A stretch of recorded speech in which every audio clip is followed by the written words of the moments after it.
David Gonski is chairman of both the ANZ Bank and of Coca-Cola Amatil. He's the Chancellor of the University of New South Wales and chairman of the university's foundation.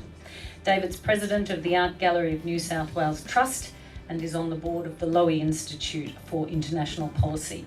He's also patron of the Australian Indigenous Education Foundation and the RAISE Foundation, which is an Australian charity providing mentoring programs for young people in high schools and in the community. We don't have enough time for me to list all the other extraordinary titles David Gonski has held, things he's done and been involved in. Suffice to say, he's a very busy and in-demand man. Nonetheless, he took time out to provide a summer reading recommendation to subscribers of the Sydney Morning Herald recently. His choice was a book called The Stupidity Paradox: The Power and Pitfalls of Functional Stupidity at Work. That's the truth. And apparently Malcolm Turnbull's now reading it, so let's all hope he gets some good lessons. Join me please in welcoming to the podium David Gonski.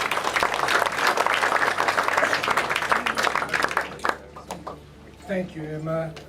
Ladies and gentlemen, can I firstly say I'm very honoured to be here. Little did I know that I'd get the gift of a lifetime. Right through since 2011, when I wrote that report, I thought only 7 people read it. Now I know there's an 8th. That's fantastic. I'm sure some accountant will tell me what percentage increase that is. Let me say I'm very honoured to be here. I didn't realise that it would be in a sauna that we'd be talking.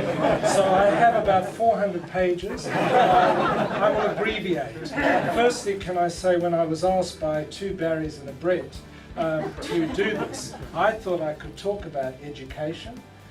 I don't think they thought that was such a good idea. So I thought a better topic is how good the banks are in Australia, and how maligned I feel the ANZ in particular, but for Jill Siegel maybe NAB as well, are taken.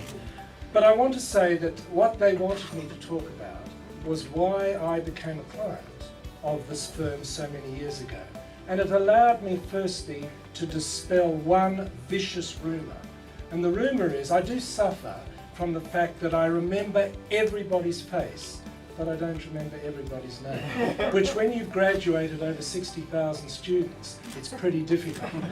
So I want to deny categorically that 25 years ago I chose this firm because everyone who came to see me was called Barry. And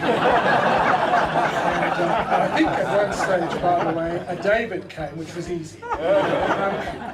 But I wanted to say, and by the way, I also should dispel the rumour just while I'm here.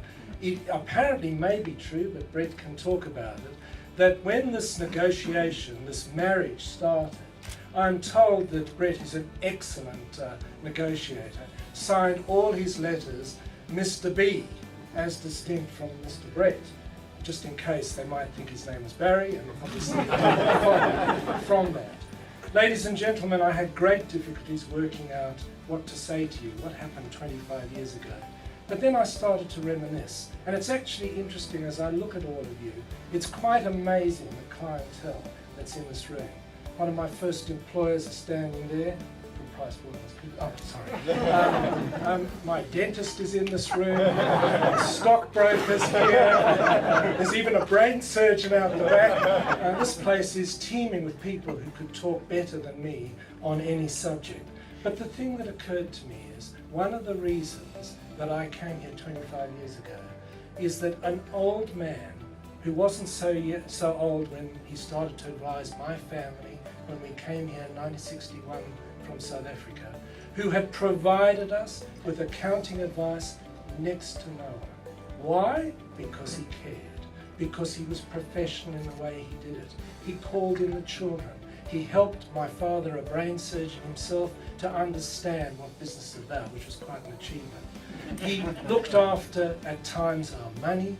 He engendered it, and the fact that my mother can retire in style today was his work.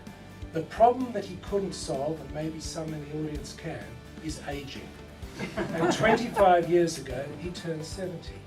And he decided, not realizing he'd still be alive today at 95, some of you may know who I'm talking about, that he should stop doing work, particularly for aggressive young business people like me. And so I looked for professional people, people who would care about me, and indeed people who would help me when perhaps the decisions I had to make were not as obvious.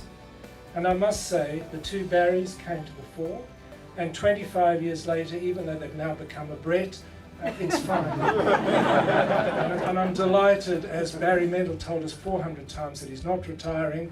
I must say he told me that the other day, and I did remember. But it's a great relief to have that. And that then gave me what I thought I could talk to you about for just 3 or 4 minutes. And that's the question of professionalism. That's the reason I'm here, and that's what makes these guys different to a lot of them. I want to tell you a secret, which probably won't be a secret after I tell you, but when I was a young and very aggressive partner at Freehills, David Smithers might remember that, I insisted on us bringing in a thing called timesheets. I believed that was the only way to make a partnership actually work.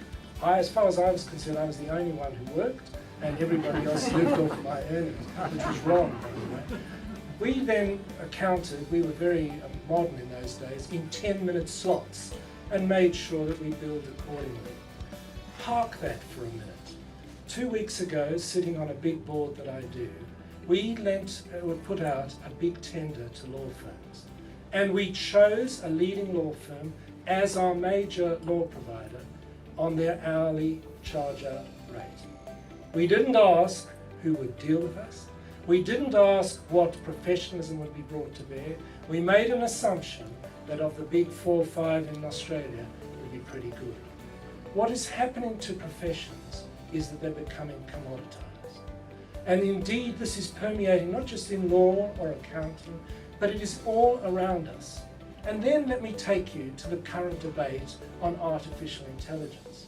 Suddenly, all of these maniacs, including me, who had timesheets and made commodities of wonderful professionals, we basically now worry that maybe artificial intelligence might cause unemployment, that machines might be able to take over from us. I would like to put to you that the maintenance of a professional attitude, no matter what you do, whether you're my dentist, my stockbroker, an accountant, a lawyer, or whatever, is what elevates one from a machine.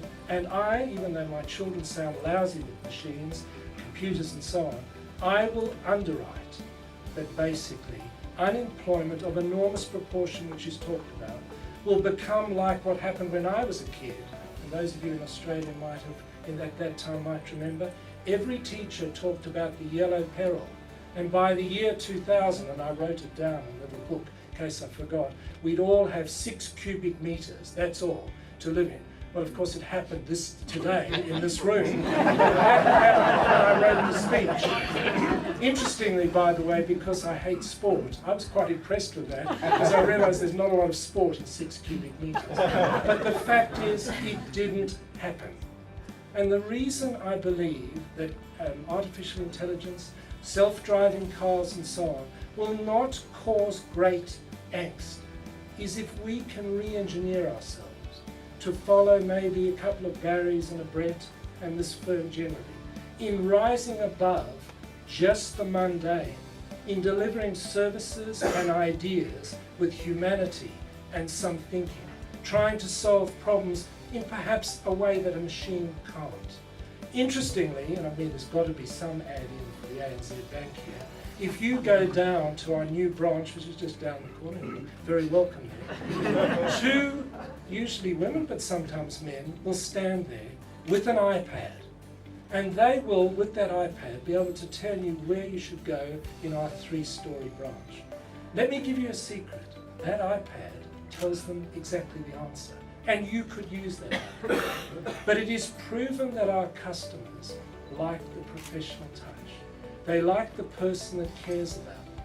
They like the person to touch the screen and interpret what's there, and perhaps take the difficult question of whether the coffee's free or not free, depending on how much they're putting in the bank.